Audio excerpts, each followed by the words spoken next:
सुनेत्रा पवार, सुनील तटकरे पटेलांसह राष्ट्रवादीच्या नेत्यांनी मुख्यमंत्री फडणवीसांची भेट घेतली।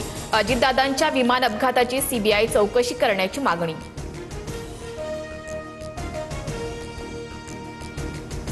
अजित पवारांच्या विमानातल्या दोन्ही रेकॉर्डरचं आगीमुळे नुकसान, रेकॉर्डरमधील डेटा रिकव्हर करण्याचं काम सुरू, नागरी उड्डाण मंत्रालयाची माहिती।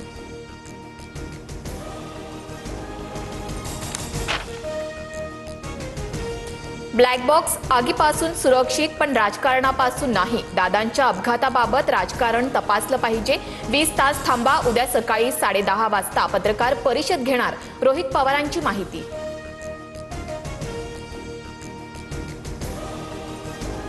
अल्पसंख्याक विभागाचे उपसचिव मिलिंद शेनाय यांची बदली। अजित पवारांच्या मृत्यूच्या दिवशी अल्पसंख्याक विभागाकडून शाळांना प्रमाणपत्राचं वाटप केल्यानं वाद, मुख्यमंत्री फडणवीसांनी कारवाईचे निर्देश दिले होते।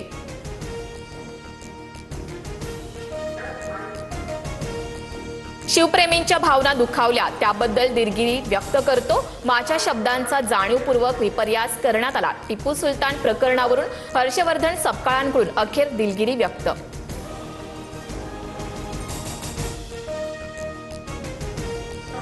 विलिनीकरणाबद्दल मोबाईलभर पुरावे, दादांसोबत एनडीएमध्ये राहायचं की बाहेर पडायचं हे ठरलं होतं। दोन्ही राष्ट्रवादीच्या विलिनीकरणाबाबत रोहित पवारांचा मोठा दावा।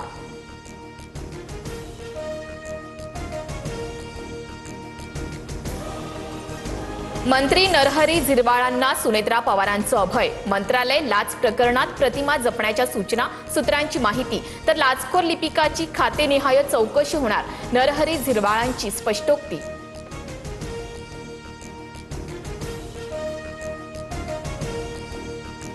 नवी मुंबईत शिंदेची शिवसेना आणि नाईक समर्थकांमध्ये जुंपली। स्मृतिभ्रंशाचा इलाजला बॅनर बाबानं उत्तर। शिवसेना संपर्क प्रमुख अंकुश कदमांच्या पुतळ्याचंही दहन।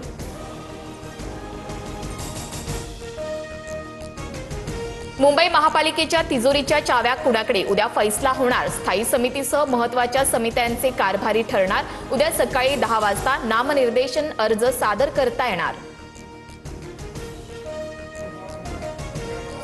अभिनेता राजपाल यादव तिहार तुरुंगातून बाहेर। चेक बाउन्स प्रकरणात राजपाल यांना 18 मार्चपर्यंत अंतरिम जामीन। दिल्ली हायकोर्टाकडून पुढील आदेशापर्यंत शिक्षेला स्थगिती।